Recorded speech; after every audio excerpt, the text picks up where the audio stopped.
welcome back to Comic Confidential, the weekly podcast where we bring you the hottest comic book, movie, and TV action. I'm your host, Kate, and alongside me today, as always, is Troy. What's up, my home slice? Your home slice? Yeah. What's a home slice? Look, I don't actually know. Okay. It's just something I've heard the kids say. I would assume it's like some sort of like a home slice of cake that you cut yourself off. And because, you know, I like to eat, it'd be a bigger slice. Okay. And because you're a bigger man, I feel like you're the equivalent of my home slice. Yeah, of cake. nice. I like that. Right? Well, I sound delicious. You do. You're very moist. And Wow. Wow. Everyone just switched off. Yeah, they're like, oh, there's that word. Yeah, no, I'm gross. out. I'm out. I wonder why so many people find that like word bad. I did actually once upon a time look into the reasons as to why, and I've completely forgotten. Yeah, right. Probably because I had to read the word moist, and my mind just immediately shut down. It's like, no. It was the scene out of Indiana Jones. Yeah, pretty much my face just melted off. So congratulations on being moist. Wow. Yeah, so that's a good way to start the show. Thank you very much. What's been happening, man? This is a cool week for us, Troy. This is a very unique episode. Is it? Yeah. Tell me why. Because we're going to talk a little bit of DC news just to start off with. Yeah. But because one of these DC news stories is like time period related, Yeah. got us thinking about that time period and how cool it was. And that's the 80s. Damn straight it's This the is 80s. our 80s episode, baby. That's right. We're a bunch of 80s babies. Yeah, we are. Basically.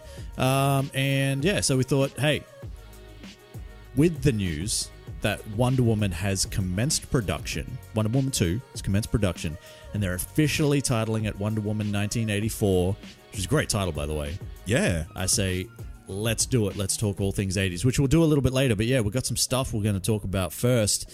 And let's talk about Aquaman, because there's been a lot of stuff happening about Aquaman. Remember that movie that's still coming out this year in December? Yeah, the one that's trailer has probably dropped right now that you're listening to this podcast. Yeah, so it's going to be Sunday or, Monday-ish now. And I guarantee it's already happened and we missed it because we record on a Friday. And I guarantee by the time we stop, within a few hours, that thing's going to be out. Yeah, we just seem to have this knack to just miss the trailers. Yeah, but what we didn't miss was a whole bunch of first look images. And I'll tell you what, it's looking pretty impressive. Man, I am super keen now. Hell yeah. Yeah, I've spoiled it for myself. I've set my expectations up to 99. Yeah. This movie better deliver. Yeah. Yeah. Yeah, I think it will. We get a bit of a look at, obviously a bit more of a look at Jason Momoa in action. We get a bit more of a look at Mira as well. Get some Ocean Master. Yeah, we do. We get a bit of everything. I like it. It's a good mix, man. I'm really, really enjoying it. We get to see Nicole Kidman's in there as well. She's doing her thing. She sure is. There's a lot of good stuff. Like, it looks, and I know it's only sort of like first look images and stuff like that, and it's very kind of hard to tell about, like, the tone and how they're going to kind of, bounce back from the last kind of DC movie that came out that was a little underwhelming for a lot of people, Justice League. But yeah, I think I don't know, man. I mean, I'm in it. I'm in it so far. Yeah, me too. I'm really enjoying the tone that this is, because it's kind of like got that half dark, gritty look. Yeah. But they've also got this nice, bright Wonder Woman look to it. Yeah, yeah. Like, the colors are punchy. The colors are great. Like, everything just looks flashy and nice. And, like, everything basically looks royal. Yeah. Considering, like, this is basically the royal family of Atlantis. It's kind of fitting. Yeah, oh, for sure. I think, I've got a lot of faith in James Wan. With a lot of things that he has kind of done previously. There's a lot of stuff that he's done that's been absolutely fantastic. This is the guy that kicked off the Saw franchise. Yeah, absolutely. For starters. And I mean, I know a lot of it is kind of based in horror, and this is kind of probably one of his first real kind of big budget type movies.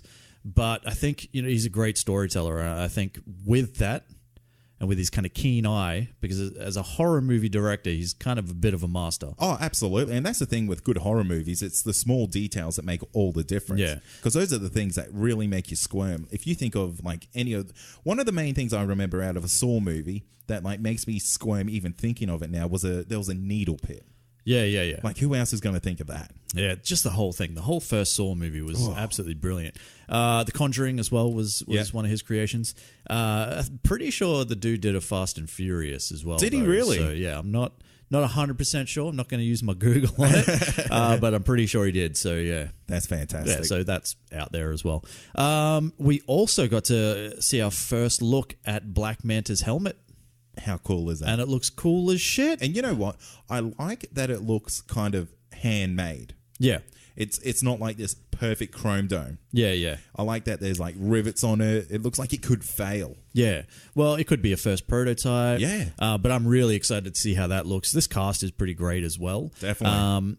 I know, we got a lot of, like, even we were a little critical of Aquabro from Justice League, but we'll see how this goes. But reportedly, there's been a lot of kind of like, they're saying there's a lot more humor in this one. Really? Yeah, so it's a lot more, what did they say? They said it was big, bright, colorful, big, bright, colorful action scenes. Yeah. A lot more humor. And I think the word that they used was it excellent? Or exceptional. The movie was exceptional. Right. So has there? Oh, there's already been test screenings. There has been test screenings. Yeah. So now this is the one that would have been shown to like DC execs and producers and stuff like that. Yeah. And we know that has happened before.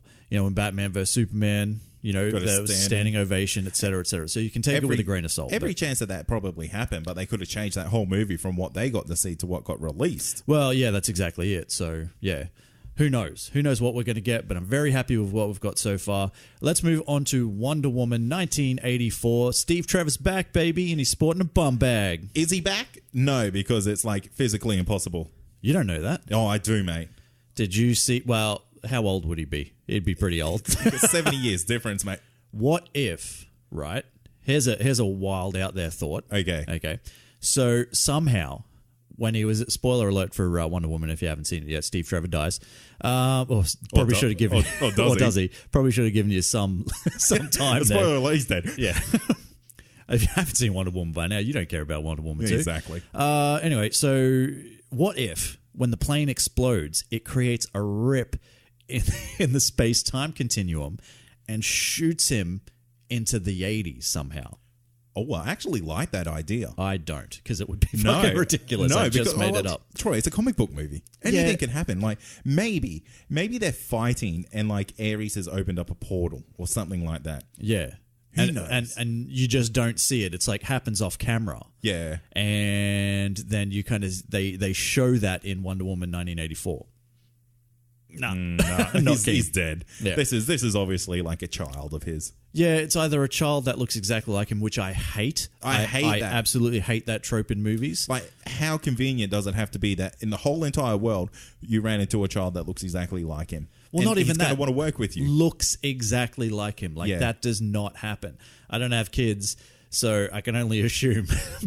I look nothing like any of my family. Well, that's the thing. And even if you have, kind of bits and pieces of you that do look like your parents, you're not exactly the same. No. You're not like a twin. That's not how twins work. Yeah. Twins work like Arnold Schwarzenegger and Danny DeVito. That's also right. from the 80s. But I think the biggest theory out there is that this is how they introduced the Martian Manhunter. No. Yeah. Oh my God, that would be amazing. And he takes the form of Steve Trevor to get close to Diana without kind of like, to give her something that she will know and, kind of like love and be drawn to. So because he needs her help for something, right? Yeah. And it's kind of like that's how he does it. So we get that. And then he kind of transforms and he's the Martian Manhunter. And it's like, holy shit. I could not deal with this if that happened. I would be the most excited man in the world, Troy. Yeah. I would. You know how there's like those people that like cheer at movies? Yeah. That would be me. And I'll be like, you know what? I'll do like 80s style Breakfast Club. Right at the end of the movie, fist in the air. Yeah. Well, you'll be on your own. I refuse to be there for that. I'm so excited for this theory. I really hope this pays out. Look, if they do that, like it'll be fucking amazing. I get it. But I hope they don't kind of like Supergirl it, where Hank spends most of his time as Hank and not as the Martian Manhunter, because it's just A, it's cheaper, but B, it's kind of like it services the plot easier for like just to have, two normal humans talking. Yeah, of course. You know what I mean? So it's like we want to see more of Chris Pine, so we're going to keep the Martian Manhunter as Chris Pine because he's Chris Pine. Do you know what I mean? Just to have that face and that well-known actor. Like, now I'm like thinking of things. Yeah. And it's like, okay, Martian Manhunter in the 80s, it's fucking like, that's the best time period to be the Martian Manhunter, really. Is it? Why not? Well, it's probably the best time to be anything ever, but yeah. Because, like, imagine Twisted Sister. He just becomes like one of the Twisted Sisters, big hair everywhere. Becomes like Kiss, Gene Simmons. Why? Why is your first thought to go to like he's going to be a glam rocker? Why wouldn't you? I don't know. Exactly true. But if I had shape-shifting abilities, I'll be a glam rocker right now. Cool. Be called Glam Rock Radio. God help us. So one of the other things that have come out is it seems we've got a little bit of first details on Cheetah's arc as a character. Kristen Wiig's portrayal of Cheetah. No images have been released yet. Nothing's been released yet, and I really hope they don't do too much with it. Like, as in, I hope we don't see too much. I'd really like to have this kind of play out on screen. But it's basically like it seems like she's going to start off as Diana's friend, and then she's going to kind of get her powers, and she's going to like try to emulate her, and then eventually try to, usurp the throne, as it were. Yeah, I could see her actually living on like Wonder Woman's island. Yeah. And getting trained by the Amazonians. Maybe. And then betraying them, maybe. Maybe. Who knows? But I'm very excited about this. I love the fact they've called it Wonder Woman 1984. They should call it Wonder Woman 84. Well, that's what the promo art says. It's like WW84. Yeah. Which is cool. Keep it as that. It's not World War 84. No. That'll be terrible. That's too many wars. One war is too many wars. Yeah. What am I talking about? But yeah, so that's coming out next year, I believe, sometime. So look out for that. And you and me, we're going to get in some 80s talk, baby. Let's do it.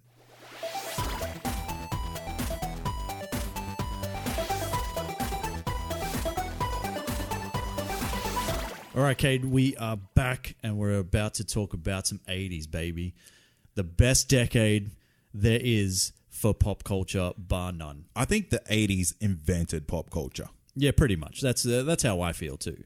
It's one of those decades. It's often imitated, never duplicated. One of those sorts of things. Oh, I like that because there's a lot of stuff, and we're gonna talk about a few of these things that even in the last couple of years and future movies coming have been a kind of like they're remaking all these classic 80s movies. Definitely, or, they're trying to like carry on from the franchise that was started in the 80s. We're going to break this down into a few segments because we want to talk about this pretty in depth, so we're going to do a bit on each. But we're going to do movies, we're going to do TV, we're going to do comics, and we're going to do toys, man. Oh, damn. That's the perfect epitome of the 80s right there.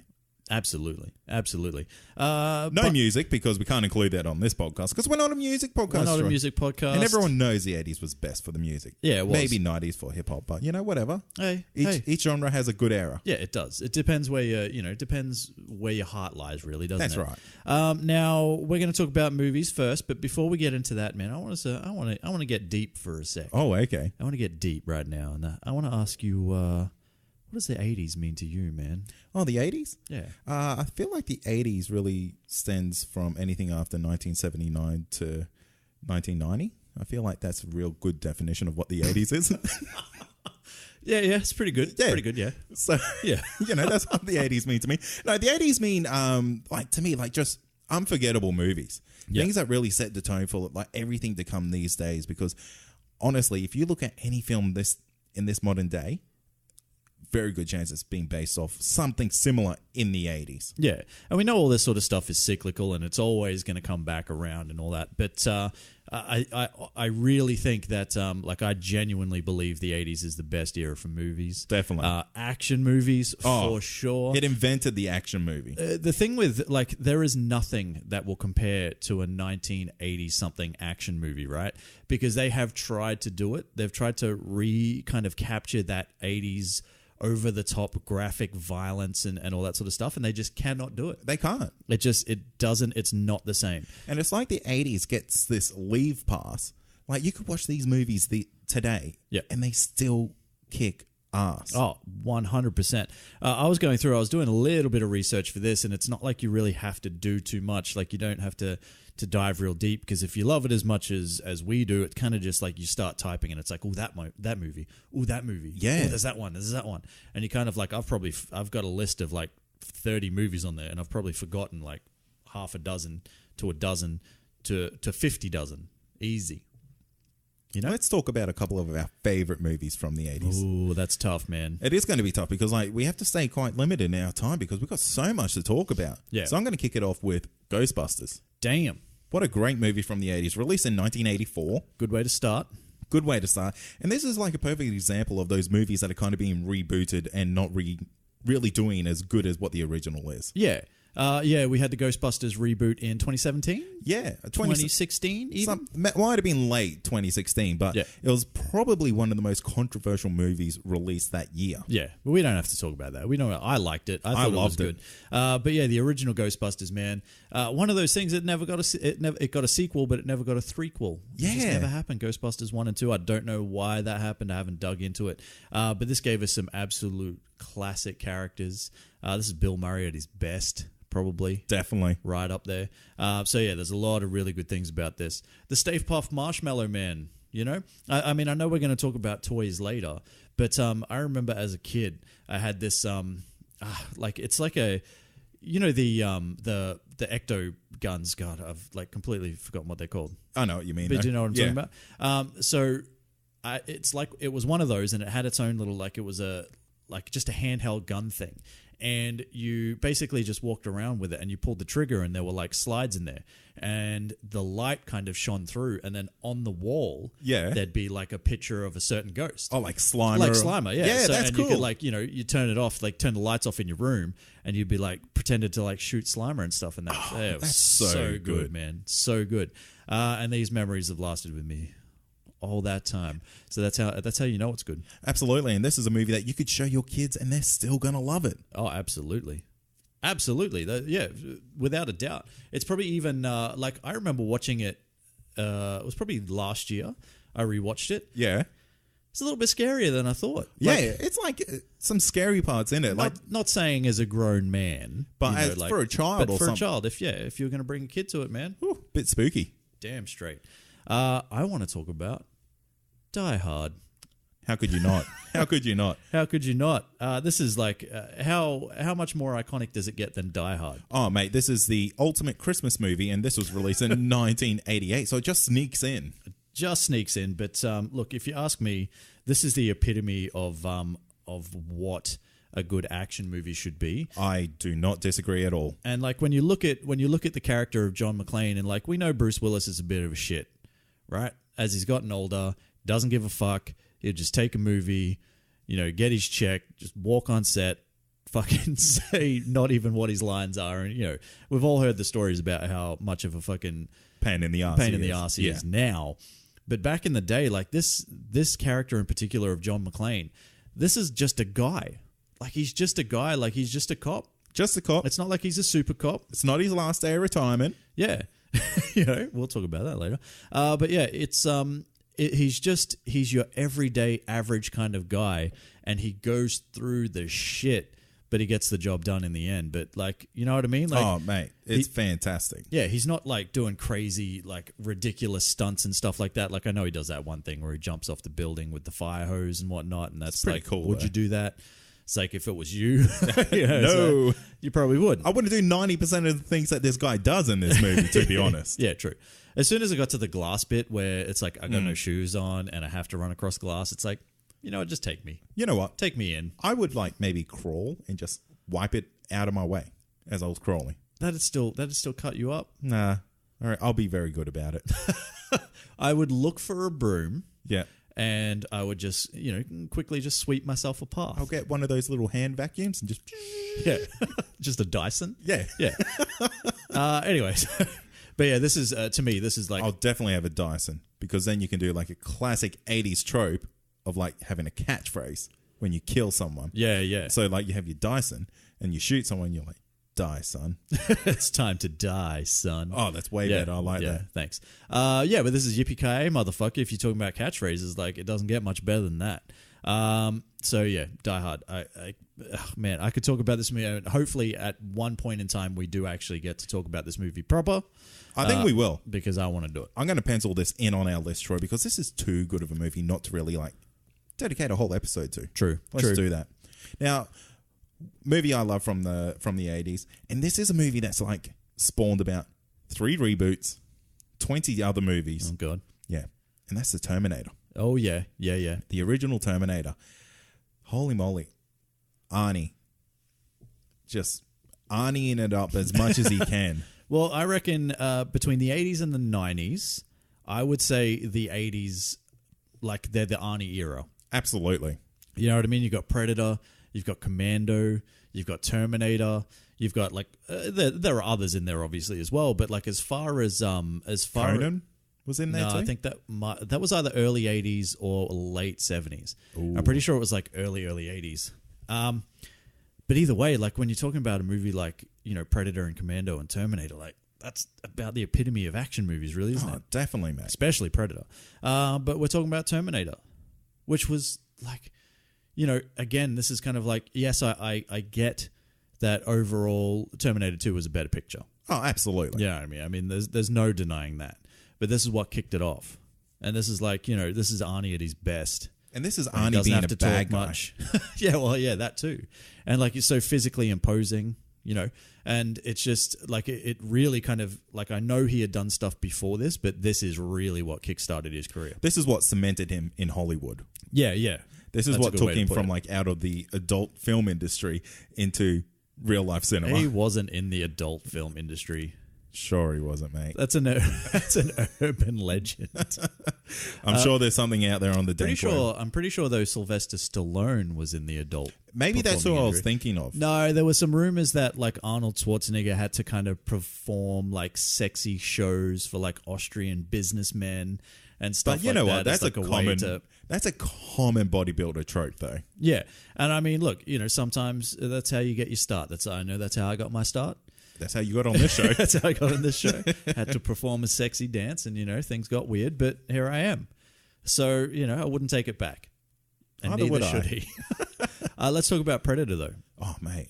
Yeah, This is you think Die Hard's the, I guess, epitome of an action movie in the 80s? yeah. This movie's going to challenge it for you. You reckon? Absolutely. Yeah, it's pretty good. This movie, like, for its time, has some pretty, like, interesting, I guess, CGI elements to it. Yeah, And not the best. Not the best, but I mean, it was fantastic for its time. And it still holds up today. Like, you could look at that and go, like, that's not terrible. There's movies that are out now that have, like, shittier CGI elements to them. Yeah, but how bad is it that the Predator only sees in heat vision?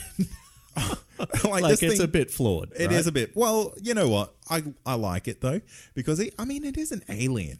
Like, Just put a fucking space blanket on, and you're safe. yeah, Just wrap yourself up in an astronaut blanket, and you're done. that's a very good point. That's all you got to do. Damn. You know, you can't see I've it. You're as never- invisible to the Predator as he is to you. Oh. You know what? Maybe that's what the Predator's cloaking is. It's just, It's a just heat wearing a space shield. blanket. Well, they are shiny. Yeah, it's And true. it's yeah, just yeah. reflecting everything around it.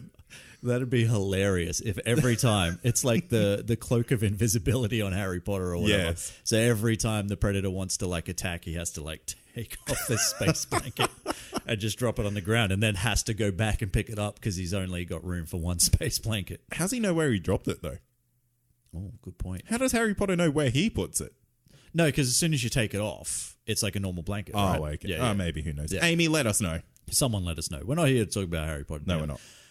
Yeah, but The Predator is coming out later this year. Very excited. very because excited. It does tie in a lot, and more from, via Shane Black than Yeah. anything else. But it does tie in a lot to the original, so I am very, very keen for that. And I tell you what, this movie made you second guess noises that you heard in the dark. Yeah. If you heard any clicking noises, you're looking for 3 red dots. Can you do the Predator noise? No, I can't. Oh. I really want to know. I want to know how to do it. Yeah, yeah. It'd just be a good party trick. Hey guys, you want to see my Predator impression? It's really impressive. My favorite bit of trivia from that movie is the fact that Van Damme was originally the Predator. Yes. Yeah, I love that. But he was, he basically bitched and moaned about having to be in the suit and whatnot. So they fucked him off and they brought someone else in, and I think it's Kevin Peter Hall, maybe something like that. They brought a giant guy in, didn't they? Yeah, and it worked so much better. Absolutely, so much more imposing. And the original design of the Predator outfit is ridiculous. It would have completely destroyed the movie if they had have gone with that. So I'm glad they changed it. I agree. Yeah. 100%. Imagine like a little Predator. That's not a threat. Like a little Van Damme size doing Predator. The splits doing everywhere. The splits and whatnot. Just, it's like, stop doing the splits. Like the Predator wouldn't get anything done because he'd be stopping everywhere to like find two perfectly placed logs that he can do the splits between. Man, the only threat that will be in that movie is like the threat to my sexuality, and I'll be second guessing it. Yeah. It's like, oh damn, look at that Predator split over there. Hey, you know what I want to talk about? And we can't not talk about this on this show. Batman 89. Oh. Tim Burton's Batman. Michael Keaton's Batman. Michael Keaton. Jack Nicholson's Joker. Mate, probably one of my favorite Jokers ever. Well, there's only been like 5, so, Hey man, this he's top 5. He's top five. Yeah, look, this movie, and it doesn't matter. Like, I know it was a bit weird, and it was kind of like, how you had the real sort of like Tim Burton effect with it, and that kind of got ramped up in Batman Returns. But I think, like, you can still watch this movie now and go, holy fuck, this is cool. And that's the best thing about Batman 89.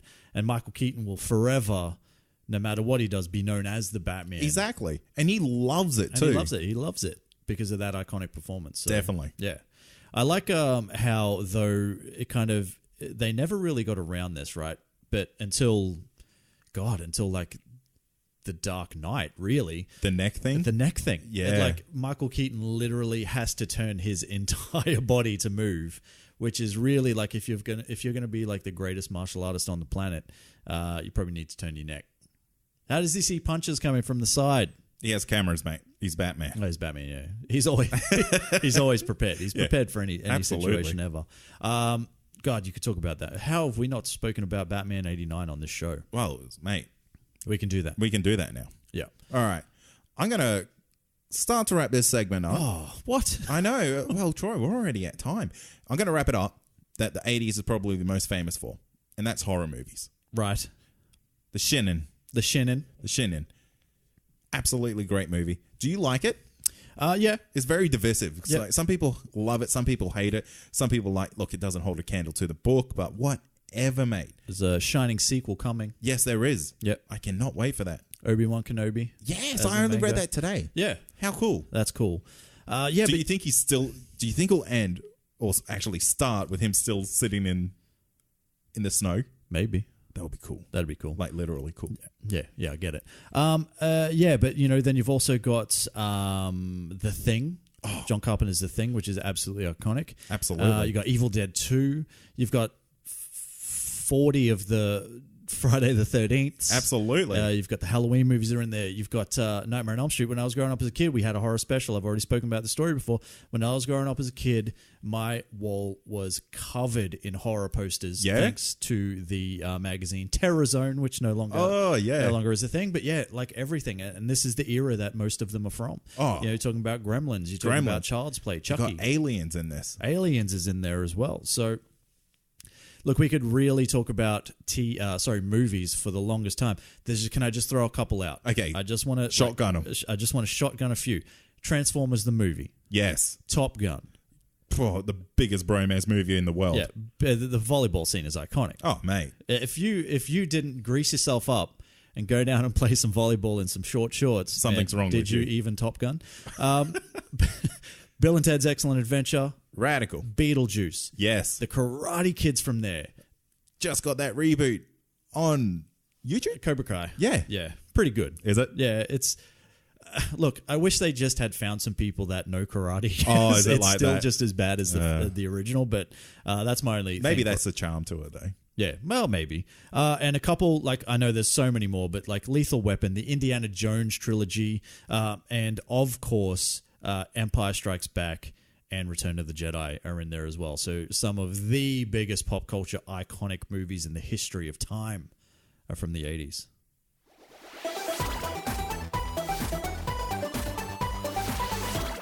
Now that we've spoken about 80s movies, Troy, we have to move on to 80s TV. Damn straight we do. The 80s brought us a lot of great TV.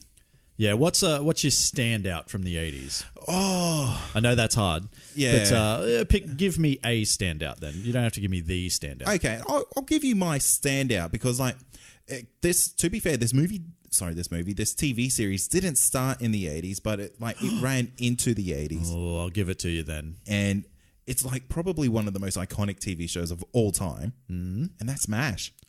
Nah. You don't reckon? Nah, look. Not to say that I enjoyed it, but it's probably one of the most replayed TV shows of all time, apart from Seinfeld. That doesn't mean it's good, man. Hey, man. Look, here's the thing. Like, when MASH came on TV when I was a kid, I'd leave the room. Look, I'm not disagreeing. I'm not disagreeing with you. I was addicted to TV, I swear, and I would fucking get up and I'd take my fucking whatever I was eating after school and I would just walk out in disgust because I couldn't do it, man. And I'm sure there's a lot of MASH fans out there, but for me, that is one of the shittest, best shows on TV I've ever seen. Oh, look, I'm so sorry. I don't disagree with you. Can I give you a good answer then? Please do. Knight Rider. Oh, damn straight. Knight Rider. Holy moly. Like this is like pop culture in 2 words. Yeah, but look, this is like the thing with Knight Rider is I think it only went for about 3 seasons. Like it only lasted for 4. about was it 4? 4 seasons. So, you know, for something that only lasted 4 seasons, like you think of a show now. If you're watching a show now, like say you're watching The Office. Yeah. And The Office like was cancelled after 4 seasons. No one will remember it. Yeah. But like this, we are still talking about this show, you know, decades later. Definitely. After only running for 4 seasons, but it had the coolest fucking car, Kit, that talked. Oh, you still see Kit at conventions today. You do, man. You still see David Hasselhoff at conventions. And he doesn't look a day older. Yeah, he does. He looks like he's had a hard life. But David Hasselhoff is obviously, you know, he's very well known for Knight Rider, but he's probably more known for his time as Mitch Buchanan on Baywatch, but that's from the 90s. We're not talking about that. Can't talk about that one. Unless it came out late 80s. I don't know. But No, I don't want to think talk it about did. Baywatch anyway. Knight Rider, man, that was the coolest thing, but it's like I think it might have been Family Guy that kind of parried it a little bit by everybody kind of like just jumping in a boat and driving into channels and like driving out to sea, and then Kit is rendered completely useless. That's fair. Yeah. But yeah, it was cool, man. It was like one of the coolest shows on TV. I remember being a kid and I was just like, holy shit, this is the best thing I've ever seen in my life. I want that car. Everyone wants that car, Troy. Yeah, it had the little light up thing down the Oh, bottom. so cool. So good, man. So good. I want to give you probably my favorite. This is kind of, it's a little bit, you know, I don't know. There's quite a few out there, but. I think I have a pretty good understanding what it's going to be. All right, you tell me what you think it's going to be. I feel like younger Troy Yeah. was very much an A-Team fan. Damn straight he was. You got me pegged perfectly. The A-Team, man, was I own the A-Team, the complete A-Team series. Really? I've watched it again. Absolutely freaking love it, man. Mr. T is one of the greatest just heroes to live. Like that man is amazing. Oh, definitely. His B.A. Baracus is like just I don't know, man. You've got the feathered earrings, like the rings, the chains, all that sort of stuff, and Made the Mohawk famous, man. made the Mohawk famous and didn't change it at all. Like he just kept that character in everything he did, pretty much. But I absolutely love the A-Team. I didn't mind the remake that they did. The movie? Yeah, the movie. It wasn't too bad. Bradley Cooper and whatnot. Liam Neeson. Had Rampage in it? Yeah, Quentin Rampage Jackson. Yeah. And the other guy that no one knows. Who knows? Old mate. Yeah, so that was pretty cool. I didn't mind that. But yeah, man, you go back to this thing and they roll around in a van, in the A-Team van, and they just like solve crime and shit. I don't even know what they do. They're kind of like mercenaries, really. Yeah, they are. They're beyond the law. Yeah, so they just, you know, whenever like shit goes down, the A-Team's there with their van. Do you remember what the intro like monologue was? Oh no, I wish I did. Like off the top of my head, I don't though. I feel like when the government can't do the job, Yeah, something like that. you call the A-Team. Yeah, It's and like, then it's like machine gun fire and stuff, and it's like, yeah. Oh man, I'm gonna as soon as we're done here, I want to play the A-Team theme because I love that shit so much. yeah, it's pretty good. Yeah. So that would be mine, the A-Team. I only had 4 seasons, Troy. Yeah, that's crazy. That's another one. Yeah, that's the magic number of the 80s, I guess. You know, these ridiculously iconic sort of like shows that just, you know, like again, like I spoke about it with Knight Rider, but if it happened today, like how upset are you when you like? I almost don't bother starting a show if I know it's only got 3 seasons. Yeah, that's you know fair. what I mean. Like if I know something is good, it's like, oh, but it's only got 3 seasons. You know what I mean? But anyway, It's almost like I don't want to fall in love. yeah, Because I know I'm going to get my heart broken. exactly. What else? What else from this era for you? Okay, now this started right at the end of the 80s, so it's going to qualify. Still going to this day, and that's The Simpsons. Oh, yeah. See, I really classify The Simpsons as a 90s cartoon. Oh, look, I'm not going to disagree, but it was released in 1989, Troy, and it sneaks in. I'll give it to you. I feel like, yeah, you know, like realistically, we should be, if we do a 90s special, which we will one day, that The Simpsons would feature pretty heavily. But yeah, I mean, what can you say? It's like, if you go back and you watch that first season, it's a bit rough. Oh, You know what I mean? I could imagine it will be some of the shoddiest animation that you'll see. Yeah. But it's had the staying power for forever, Troy. Yeah. Like, apart from Saturday Night Live, which you could also include in this list, is probably the longest running TV show of all time. Yeah.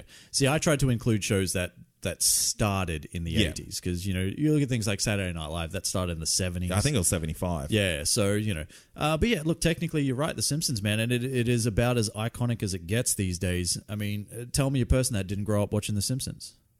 There is no one. It's There's impossible. No one. None of you out there have done it. Unless you're just born. If you're a baby... Why are you listening to this damn podcast? If you're a baby and you're listening to this podcast, you got some terrible parents. Or some really cool parents. Really progressive parents. Yeah, you know, it's semantics, really. It could go either way. Hey, one for me that actually classifies, though. You remember the Wonder Years? Wow. Yeah. Wow. Yeah, man. I fucking loved the Wonder Years. This was every kid growing up in the 80s, man. Like, obviously, what was his name? Kevin? Oh, mate, that's stretching my memory too far. Well, anyway, yeah, but you know, we're talking about you know, with the iconic kind of voiceover and all that sort of stuff, and it's kind of this real sort of coming of age story. And like, while he would have been older than I was technically when the show came out, you know, it's like you could really kind of relate to it. And I remember coming home and like watching it and loving it and digging it. Yeah, I get into it. You obviously don't? No. Seriously? Not for me, man. What? Can I tell you a show that was for me, though? Oh, okay, fine. And like, this is the epitome of the 80s. Yeah. Hands down. MacGyver. Yeah. Okay. That's mullets everywhere, Troy. Do you watch the new MacGyver? Have you seen any of it? No, but I've heard it's actually really good. Yeah, okay. I've never checked it out. Okay. I've never checked it out. Closest I've come to watching new MacGyver is MacGruber. Yeah. And like, that's, how can a parody be as good as what it's originally based on? Oh man, I love MacGruber. That movie is so good. Far out. But MacGyver was another one of those real iconic like TV shows from that era where it's just like this dude and his mullet and he just rolls around and can just like grab whatever he fucking has available to him. Toothpick, rubber band. Yeah. And a pocket knife, and he's got himself a handgun. Yeah, it's like it's pretty well, like, you know, I guess when you're thinking about when you break down the show for what it actually is, it's kind of like who sits down there and goes, hey, let's just get this guy. He's like super handy. Yeah, he's like a really good handyman. He's like probably a tradie or something. Yeah, totally a tradie. He's definitely a tradie, and he can just does cashies on weekends. Yeah. Gets a slab with the boys and, you know, all that sort of stuff when he's not out doing missions. Yeah. But yeah, and this guy, he's like the ultimate tradie, and he can just go around and just grab anything and build stuff. That's a pitch. Somebody had that as a pitch. Totally. And a studio came and said, well, Let's do as it. long as he's got a mullet, I'm in. Oh, and wears aviators. Yeah, and wears aviators. And Richard Dean Anderson is still, like, I know Richard Dean Anderson from MacGyver, like, and nothing else. So, and it's decades later, so there you go. He was also on Stargate. Oh, true. My apologies. He was in Stargate for about 4,000 years. Yeah, okay. I probably definitely know Richard Dean Anderson from Stargate more than I know from MacGyver. Yeah, we should probably do a Stargate episode. Yeah, absolutely. Once upon a time. I love Stargate. Yep. What about you, Troy? What's your next one? All right, look. Now, this is somebody that we got a little bit of curry for not giving it a mention. Star Trek: The Next Generation. I love it. Do you? Yeah, for sure. So started in 1987 and went through to 1994. So Captain Jean-Luc Picard, Patrick Stewart. This is how we got Patrick Stewart. If we didn't have Star Trek Generation, the Next Generation, sorry, we'd never have him as Professor X. That's fair. You know what I mean? I'll give you that. But this is hands down my favorite of the Star Treks. Don't give me that original bullshit. Don't give me anything that came after. Give me Star Trek: The Next Generation. I love it. And I guess the thing that, that's so good about this kind of thing is you can just sit and watch Star Trek: The Next Generation and not have to worry about having ever seen any of the others. And that kind of works for all of them, but you know what I mean? Like it's a standalone kind of thing.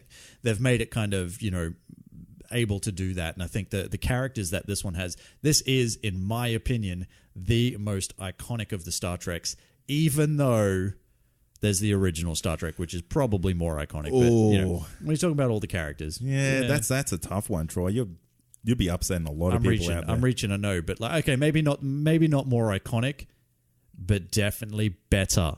Oh. Yeah, so you can fight me on that one. Look, I don't think many people will disagree with you there, except most of the people. All right. Let's talk about some animated stuff, man, because this was a great year for animated TV shows as well. He-Man, Masters of the Universe. Oh, my gosh. Mask. We're going to do like a little bit of a crossover talk about He-Man. But the He-Man TV show was only made to sell the toys. I know. How insane is that? I know, it's crazy. But we're definitely going to talk about that later, trust me. But yeah, you've got the Transformers. That came out. Oh. You got Mask. That was the best. They're remaking it. Yeah, I can't wait. I totally forgot. It's a good year. Oh, is it this year or next year? No, I think it's next year that it's coming out. But yeah, that was so cool, man. I remember as a kid, and again, toys, but I remember having these toys, and it's kind of like, there's like a bike that transforms into a helicopter. That's Who thinks rad. of this stuff? That's pretty you know rad. what I mean? All of these things that do sounds different so dangerous to be on. But you think that would be enough. It's like, hey, let's create this really cool thing where all the vehicles do two different things, right? And you're like, oh, yeah, cool. And then you're like, now let's give the people that drive them a helmet which does something as well. That's too extreme. That's how extreme. That's how extreme sports got started. Someone watched Mask and said, let's do this for real. Yeah. I think it's Mobile Armored Strike Command with a K. And that's how cool they were back then. Yeah? I like that. They spelled command with a K. Anything else you want to mention before we move on into comics? I've got a few if I can run through them if you don't. Okay, shotgun them, Troy. Okay, I'm going to shotgun a few. The Greatest American Hero. Yes. Did you ever get into that? Not really. Okay, fine. It was well before my time. Oh, Thundercats. Oh. There you go. That was another one. The most sexualized cartoon in TV pretty history. Weird. It gave everybody a weird cat fetish. It was weird. Very. Very weird. Street Hawk. That's like a guy who... You're just putting two words together. it's like Hill Beast or something. Yeah. Yeah. No, but it's like he was a guy that was, I think he was in a wheelchair, but he had a prototype bike that would allow him to go around and solve crimes. Anyway, that's a thing. Magnum P.I., Alf, Fraggle Rock, Miami Vice. Cheers. Voltron. Oh. Yeah. The Far lion out. one. Yeah, the good one. The good one. Yeah. That's the one that got rebooted. Yeah, exactly. Legendary Defender. I love it. So many things from TV, man. We could talk about this forever. We got to get on some comics.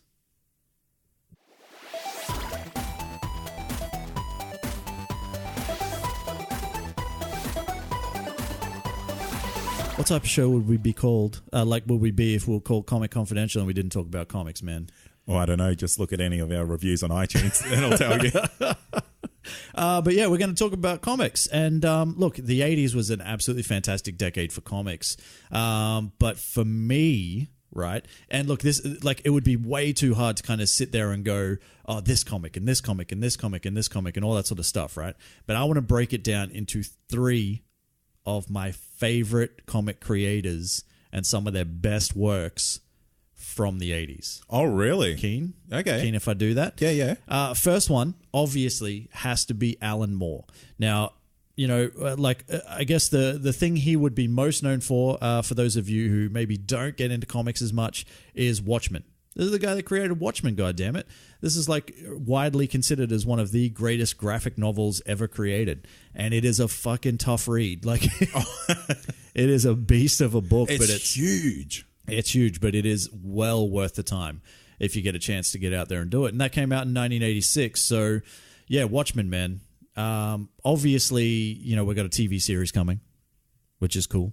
Not related to that massive graphic novel, not but related only to that. elements. Well, yeah, not related to that, but set within the same universe, which I think is pretty cool. Like, you know, they don't need to rehash the same thing that Zack Snyder did with his movie, which, you know, is really, like, I know you either like it or you hate it, right?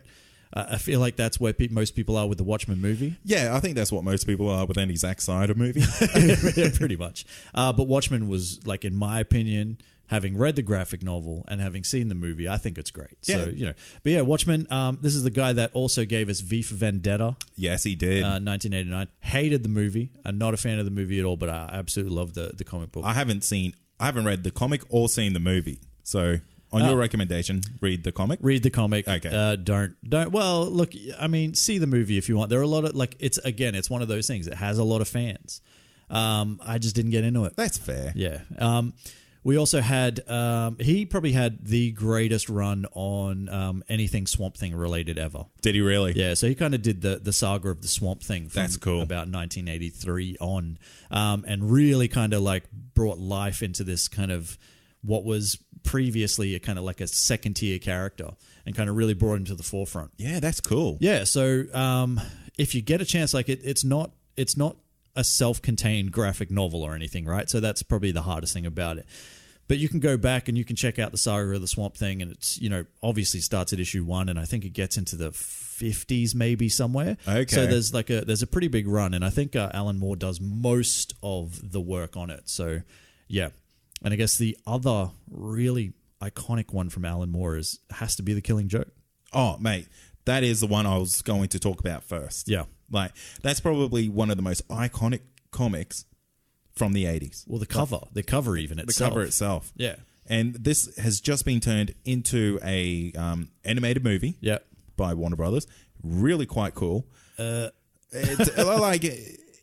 cool for the fact that it's got made. Oh, look. Like, it's not going to appeal to anyone. Well, no. It's more that me, like most other people, don't like the extra work they did to it to kind of try to stretch it out. Yeah. Because it is a very short book. It is. And to go and kind of, you know, create this whole, you know, relationship between, you know, Batgirl and Batman and so all that weird. sort of stuff. Yeah. Not appropriate. Not cool. But, you know, I get it. They did what they had to do. The rest of it is quite fine. Like if they had have just, you know, just given us a 45-minute movie about the goddamn Killing Joke, probably would have been really good. Absolutely. I would have taken a 20-minute movie. But this book, I don't know how many times I've read this book. This is like, I've still got it at home. It's in a hardcover. Like, it's protected.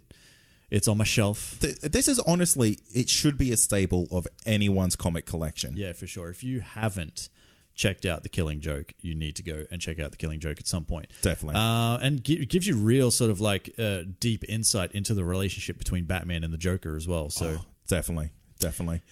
I want to talk about another Batman comic then. Yep. And that's Batman: A Death in the Family. Okay. So, you know, this is the first time we see one of Batman's sidekicks really kind of taken out. Yes. And kind of done by the public. Yeah, via phone poll. Yeah. Whatever it was, yeah. Which is really, really cool. And like, it's kind of rumored that this was like a landslide. It was like a couple percent. Yeah. From what I've heard. Yeah. It was a lot closer than was originally than what pop culture made makes out yeah, to be. Yeah, exactly.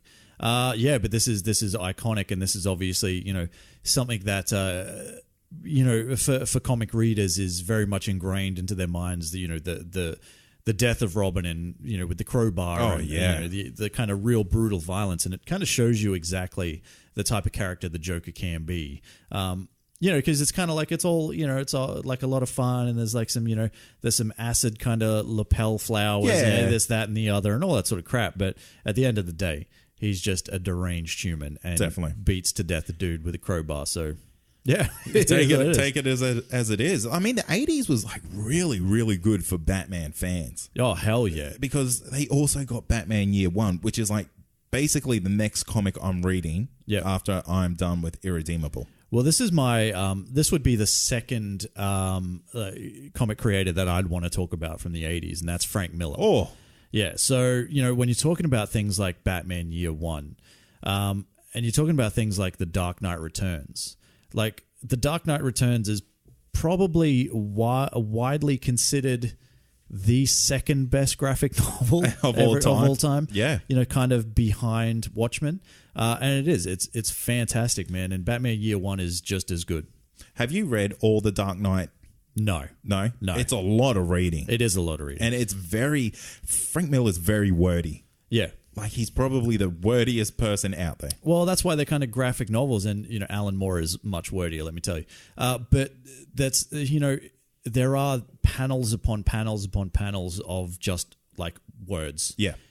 So it is like, it's a tougher read. Like, if you just want to like read comics to check out like cool panels and, with a bit of like bam and like, some dialogue here and there, Frank Miller might not be for you.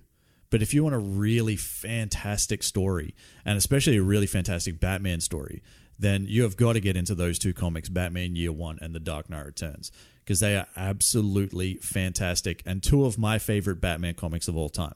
So take that, everything else, Oh, you're savage. Yeah. But another thing that he also did was Daredevil Born Again. Yes, he did. Yeah, which is, like probably the greatest Daredevil story ever told. Take that. Frank Miller is fantastic with these types of books. Now, there are, Frank Miller has his detractors. He definitely does. And I think a lot of that is because, he kind of like does lose himself a bit in the words. You know what I mean?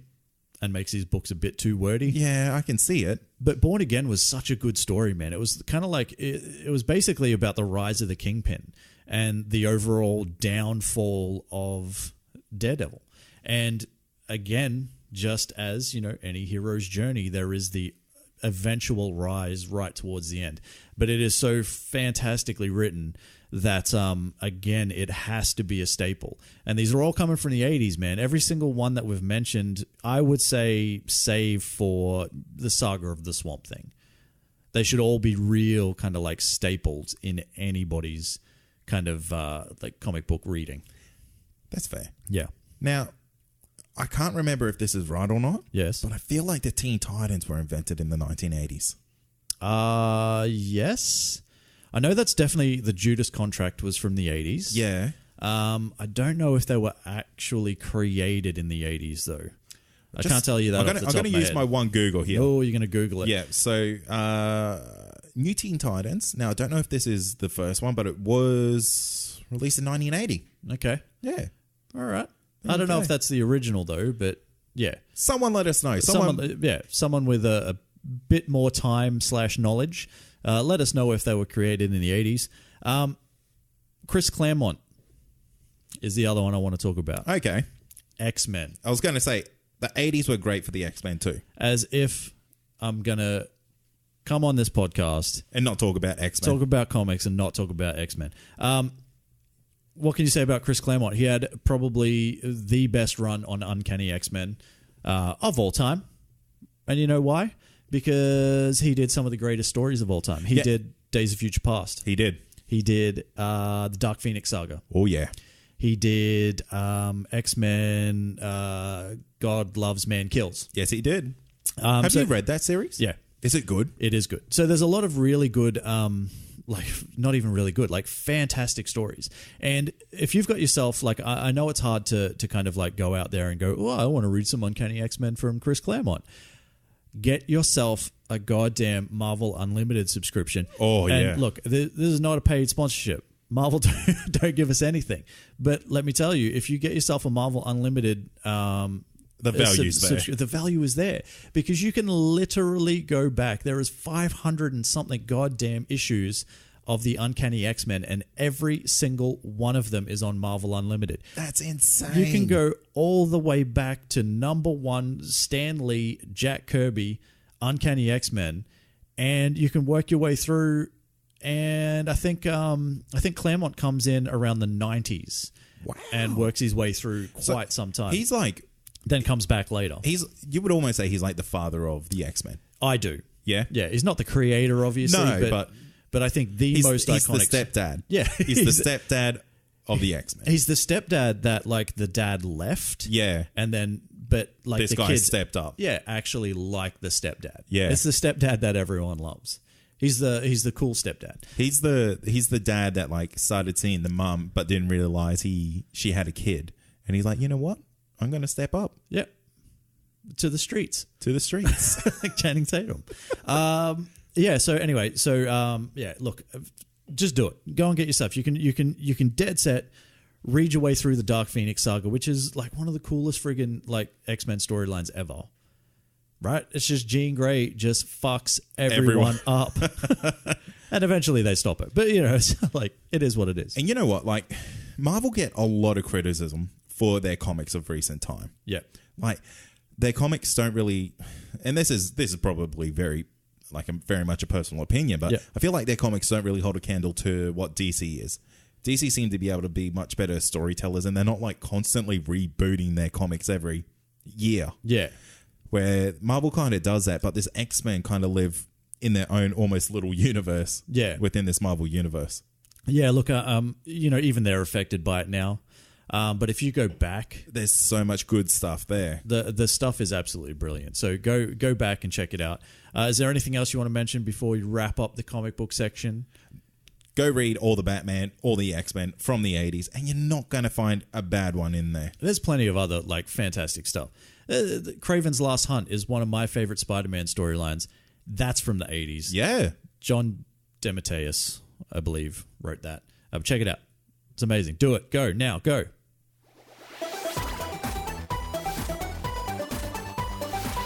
To wrap up our 80s chat, Troy, we have to talk about one more thing. Toys. Toys, baby. Damn straight. 80s toys were the best. Look, obviously, we're probably going to be a little bit biased towards the boys' toys because we were both boys. Well, in the 80s. I definitely identified as a male back in those days. Yeah.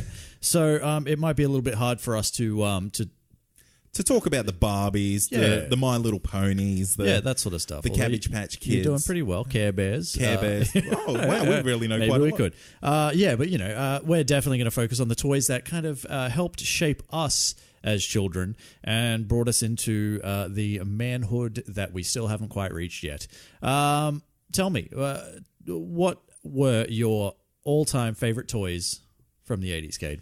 I remember my number one toy from back in the 80s was a Nintendo Entertainment System. What? Yeah, man. That's flipping the script. That's kind of like, that's a gaming segment. I don't know, How man. dare you? I reckon that fits in because, like, this was, like, pretty high-tech, pretty new back in the day. And, like, I guess it is a toy. Well, look, yeah, you're not wrong. I just kind of had, I guess in my head, I was more like action figures. What action figures are we going to talk about? But yeah, I get it. So I remember, like, the day my mum brought home the Nintendo, and I basically was, like, 3 or 4 years old, and I fucking just shat my pants where I stood. I was like, God damn it, Mum, that's the best fucking shit I ever seen. Direct quote. What year did the Nintendo Entertainment System come out? The Nintendo came out in 1983. So you would have been not even born. I was just a twinkle in my dad's eye then. You were. So I was probably very late to the video game world. Yeah, yeah. You know, born in 87. Yeah. But would it have been the NES or would it have been the SNES? The NES. That's the you first definitely one. had the NES. Yeah, I not remember. the SNES. No. Okay, cool. I had both. You probably had both. Yeah, but I definitely remember the NES. Very square, very boxy. Yeah. Very cool. First real one I got was like the Sega Mega Drive. See, there was two types of kids in the world back then. There was, you know, you're a Nintendo boy or you're a Sega boy. I was a Sega boy. I was the loser. Yeah. Obviously, because, you know, where the fuck is Sega now? Not really doing... Bought by Nintendo. Yeah, there you go. So, so that's, you know, that's why I grew up to be who I am. I'm a Sega boy. Any favorite games? Oh, man, Mario. Has to be. Has to be Super Mario World. Yeah. Simply amazing. And like the game kind of like just holds up forever. Yeah. Everyone knows who Mario is. Everyone played the game. Man, they even released like the Nintendo Mini as like a tribute to everything that it was great about the NES. Yeah. Yeah, true. It's still going today. It's still going today. You know, still as cool as it was back then. So yeah, I'll give you that. I will give you that. I didn't even think of it. but that's a good one. There you go, mate. All right. Do you know what I have? Oh, I bet I have a pretty good feeling what you've got there. I have the power, Cade. Masters of the Universe. Yes, He-Man and the Masters of the Universe. Probably. Do you know how rich I would be if at some point when I was a kid, my mom slapped me and said, "I'll those buy toys you in this. the box." Don't take it out of the package, you idiot." There are some individual figures that still in their packet go for like $500-600. Wow, really? Yeah, man. That's surprising. And I had motherfucking play sets. Did you? Yes, I had Castle Grayskull and Snake Mountain. No. I had them both. And you know the coolest thing about Snake Mountain, right? Was the fucking microphone that altered your voice. It's like the snake part, and you pull it off the top, and it's like a microphone, and you talk into it, and it like alters your voice. It's like I think I had one of them, and it was full of springs or something. I don't know. I didn't fucking pull it apart. Oh man, I played with it. Yeah, but that was the coolest, man. And like these play sets, like they'd open up, and like there'd be little trapdoors that like you could set your figures up, and then hit the thing, and then they'd fall down and fall into a net and stuff. It was so good, man. Is it just me? Or were toys way better back then? The toys were fucking way better back then. There's no competition. Yeah, I feel like today toys are like, it's either Lego or like stuff that you can't eat because kids are fucking stupid these days. Stuff you can't eat. Yeah, like you couldn't eat He-Man action figures but it's either, more so mate, like back then, like you could have bit the head off it or something. Oh, if maybe, you were a kid, maybe, yeah. Like these days, the toys are made so you're not a fucking idiot. Yeah. Well, these were kind of like 8-point posable, so it's like the two arms would move up or down, and like the legs might move, and the head tilts and stuff like that. But like these shaped my life 100%, and some of the figures that they came out with were just like, I mean, if you've seen the Netflix series, The Toys That Shaped Us. Yes. Yeah, they kind of go into a bit of detail about how they created some of the things, but like some of the ones they came up with are just like fantastic.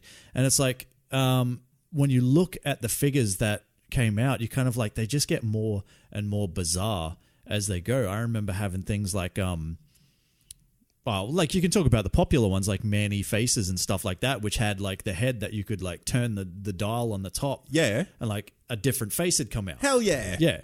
So it's like, you had many faces and that's where they got it from. But, you're talking about like I had a Battle Cat as well, which was cool. Oh man. Yeah. So it came with a saddle that you like buckled up and like you could get your He-Man action figure and put him on top. That's accessorizing done right. Yeah, man. But I think some of the cooler ones were like the battle armor ones. Yeah. Where like they had these little kind of like rolly things on the chest, right? And it was like just a normal chest plate. But then when you hit it, it'd spin. What? And it'd be like dented on the other side. So it'd like cool. roll through. And yeah, it's like battle armor, like it'd just been like smashed. And I know Skeletor had one definitely, and He-Man had one. And I think they might have had a couple of others, but yeah. That's so cool. They got really weird as it went on though. There was like characters like Fisto. Oh yeah, which I don't think would kind of pass today. Different meaning. Yeah, I don't think if you were like it's 2018 and you're like trying to make up a new character and someone at the table says, "Hey, what about Fisto?" and he's got a big fist. It's like that meme. All those board members looking at the guy throw him out the window. Yeah, pretty much. Did you ever have any of the She-Ra like just in your collection? No. Okay. No. Not to say that's like the girls' version of He-Man, but it kind of was. Well, it was. It could have like came as part of any of those packs, I guess. Yeah, no, it wasn't. But I had some cool ones, man. Like I had Moss Man, and it was basically like it's literally this character that's just green moss, and like it was like kind of like you touched it and it felt like moss. Really? Not like wet like moss, but that was just kind of the feeling of it. Yeah, yeah. Which I thought was really cool. There's another one that's called Stinkor. That was like kind of like a skunk thing, but the plastic actually smelt bad. What? So like they maybe burnt it a little bit, then put it in the package? I don't know what they did. But yeah, it was something like that. And there was another one, but I can't remember what it was. But man, I wish I could remember the name of it. But maybe it was Saurod. Maybe. Anyway, So it's like this lizard kind of thing, right? And it had this thing, and you like pulled the lever on the back. Yeah. And it'd make like there was something internal that'd create sparks. What? And sparks would come out of its mouth. Man, toys back then were way more dangerous than what they are today. Yeah. I remember I had like little robot toys that would like blow out like smoke and stuff like that. Yeah. It's like you couldn't have that today. Kids would just get high off that Yeah, for sure. instantly. Definitely. They'd put it in their mouth. Absolutely. They'd try to smoke it for sure. Absolutely. That's what kids do. Yeah, but there was like so many like really cool ones, but there were some really weird ones as well. Like there was a guy called Clawful, which like was kind of like think of like a Zoidberg. Yeah. But it had like one giant claw. Oh, right. Like a king crab type of thing. Yeah. But then there was another one that was called. Are you reliving your childhood? Oh man, right now? look, I could talk about this forever. But there was another one called Clamp Champ. Okay. Who was like a hero version of that, I guess. Came out a fair bit later, but was basically just had a big clamp as a hand. That's amazing. Imagine those two going at it. That would be cool. Imagine trying to jerk it.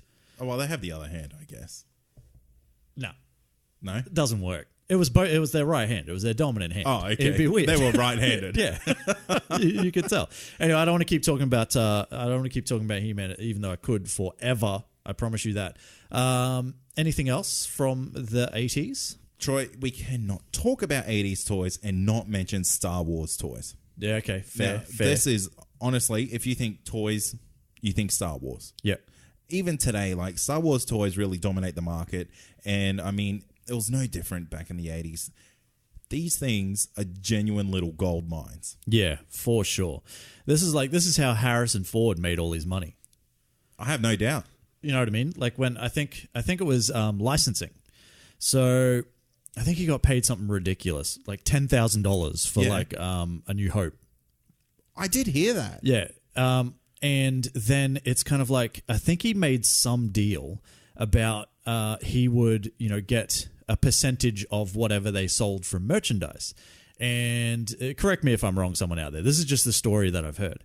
And, everyone was just like, oh, fuck it. Like, give it to him. Give him 10%, whatever. Because, these toys will never sell. And then they obviously did. They went gangbusters. And, Harrison Ford made an absolute mint off it. And I think he was one of the only of the actors that did that. Wow. Yeah. Well ahead of his time. Now, did you ever watch, like we just spoke about earlier, the Netflix series, the Toys That Made Us. Did you watch the Star Wars one? No. You need to get onto that because it's really interesting because these figures were like different from everything else in the fact that like they're like I think 4-inch figures were that size of the time. Yeah. And they were like a 3-inch figure. So they broke the rules of like what toy sizes were. Right. So they had to get like their own, I guess, manufacturing because, a lot of the toys were made in the same factories back then. Yeah. So that's what's so unique about these toys. Like they stand out from everything else that was probably around in the 80s. So if you have any of these, man, you are like sitting on the gold mine. Yeah. I feel like once cryptocurrency like takes over the world and fails and then gold will fail, people will start trading in Star Wars toys. Yeah. That will be the new currency. Yeah, we're already halfway there. As someone who has invested in cryptocurrency, has pretty much already failed. So, yes, and those Kenner toys, the Kenner toys that came out back in the day, they are the ones that are like, they're worth an absolute mint. Yeah. Now, they actually still come out. Like, they still create Kenner toys, right? Really? So I was thinking, do I buy a Kylo Ren and a Rey Kenner action figure and keep them? Yeah. And in 30 years... You'll get some like Star Wars fuckboy who's like, they ruined Star Wars. I want to buy them so I can burn them. Here's $50,000. It will happen, mate. Maybe. But like, yeah, you got to think about that sort of thing. It's like, hey, do I spend like $30 now? And maybe, when I'm old, I might make $500. Hey, yeah, why not? When Go for it. $500 will be worth nothing. That's right. Yeah. Go crazy with it, I say. All right, you know what I want to talk about before we wrap it up. I know we've been talking about toys for a while because I like railed on about fucking He-Man forever. G.I. Joe. Oh, was this 80s? Yeah. Now, I think it was before, But it was very big in the 80s. Yeah, Definitely big in the 80s. I remember G.I. Joe like there's no tomorrow, man. If you didn't have a G.I. Joe, you're like a... You're a shit. You're a shit kid. Yeah, you're G.I. shit. And very much apologies if you didn't have one because, like... I stand by that. Not everyone comes from the same kind of background, Not everyone has the opportunities that we might have had. But if you didn't, you shit. So, I get it. G.I. Joe, man, fuck. You know who, I won't talk about it for too long because I could. Who was your favorite? Can you remember your favorite? Because for me, it was Snake Eyes, 100%. It's always Snake Eyes. No, Snake Eyes is my favorite. It's everyone's favorite, No, Troy. What is another favorite? You can't say Snake Eyes. Cobra Commander. You can have Cobra Commander. You can be shit. I don't want him. Well, you got to pick one. Fine. Or who do you want? Snow Job. No, I do not want Snow Job. Are you sure? Yeah, mate. All right. Well, look, I mean, I shotgun Snake, guys, so I guess it is what it is. Snow Job. Fine.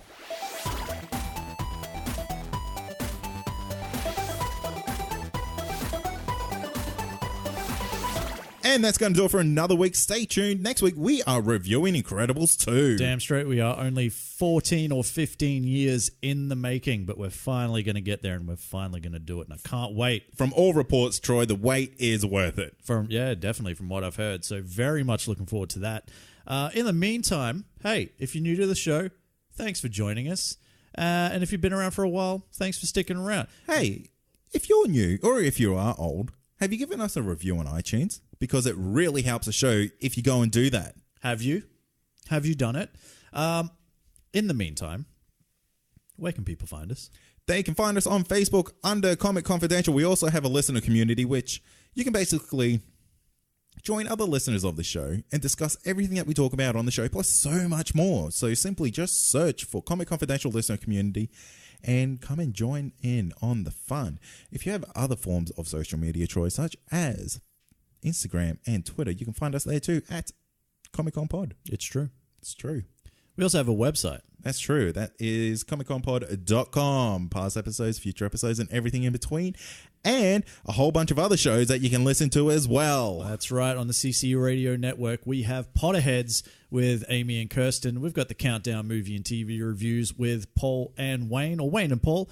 I don't know how they do it. We just randomly fell into Cade and Troy, and I don't like it, but that's just how it happened. So I think it's Wayne and Paul. It's one of the two, however you want to do it. But in the last one, so here's the idea, there's only Shad. That's easy. That's easy. Maybe I should put his last name first. Yeah. Just weird it up for people. Yeah.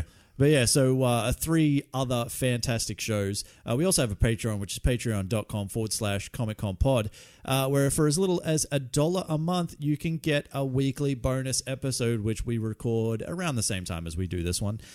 Usually. Sometimes we're drunk, sometimes we're sober. Most of the time we're clothed. Most of the time we're clothed. Most. I'll repeat that. Yeah.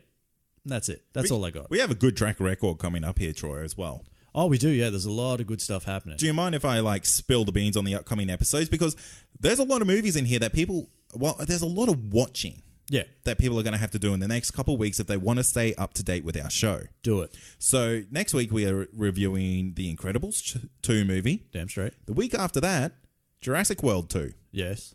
The week after that, Luke Cage Season 2. That's coming around very quickly. Damn straight it is. Holy moly, I really hope I have internet for that. Yeah. And then the week after that, we do have Ant-Man and the Wasp. That's right. So you have a lot of watching to do in the next couple of weeks, people. Damn straight. And we are also going to be guesting within the next couple of weeks on the Countdown, the aforementioned Countdown movie and TV review podcast, where Cade and myself will be going up against Paul and Wayne in a top 10 list yet to be defined. It's going to be about pop culture and whatnot. And we need you guys to get behind us somehow. We'll figure that out. We'll probably do something in the confidential listener community. Yeah, something. We don't know. But that's coming up, so keep an eye out for that on their show. We'll let you know exactly when that's dropping.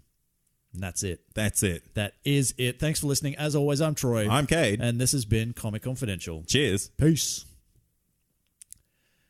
That's it. Oh, man, I spoke so much about toys. Okay, we'll do a quick music chat. 80's music. Okay. What comes to the mind when you think of the 80s? For me, Yeah. Look, honestly, I wish I could say rap, but But it's it doesn't. not. Unless it's like Ice-T and even Ice-T was like real Oh, late. look, it was, yeah. Like there was plenty of stuff in the 80s that was fantastic. Don't get me wrong. But The Sugar Gang. the Sugar Hill Gang. But I guess what I mean is, for me, it is 100% without a doubt Kiss. Oh, yeah? Yeah, massive Kiss fan. One of the first tapes I was ever given as a child for some reason, because the whole thing is about sex. Yeah. Was Pile driver. yeah, Love Gun. Was 19 He's talking about his dick. was 1978's Dynasty, and from the time I was given that tape as a young man, I was done. I was a massive Kiss fan. I still listen to Kiss weekly. There is 100%. I did in fact paint my face for as like a little. I'm from I guess I grew up in a little country town. Yeah. And we had this little thing called the Mirrowinnie Mountain Meet. Oh, yeah. Yeah, it was like a town fete thing. That sounds cool. Yeah, and I got to go as a Peter Criss, the cat guy. Yeah. Cat man. Wow. Out of everyone, you chose that. I don't know why.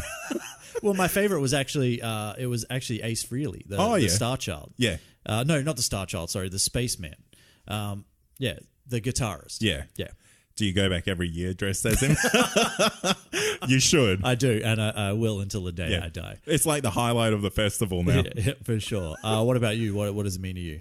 Oh, mate, now that you've mentioned like Kiss, like how can you really go past that? But like the 80s is all like one-hit wonders. Yeah. Like it's Rick Astley. Oh, man, it's infamous for its one-hit wonders. Yeah, that's true. I've never understood a one-hit wonder. You know what I mean? Like, how do you create something that is so iconic and never replicate it again? Or is it because it's so iconic, everything you do pales in comparison? I think it's that. Yeah. So you just fuck yourself by creating something You've so created good. the best thing ever. Like, I feel like the song Tribute by Tenacious D is about every song from the 80s. You think so? Yeah, because every song is the best song in the world. No, okay. Every individual song. Yeah, I Yeah. get that. Yeah, but you're right. Like, but it is, yeah, I guess, you know, like, man, I feel sorry for those guys. Like Rick Astley. He's rich AF right now. If he gets royalties. He gets all the royalties. Never gonna give you up. Never gonna let you down. Never gonna run around and desert you. Never gonna say goodbye. Oh, no. No, that's it. Yeah. Okay, whatever. We're stopped. Fine. If you love this podcast, then head over to comicconpod.com to check out the other incredible shows on our network. Whether you love comedy, pop culture, or movie and TV reviews, CC Radio has got you covered.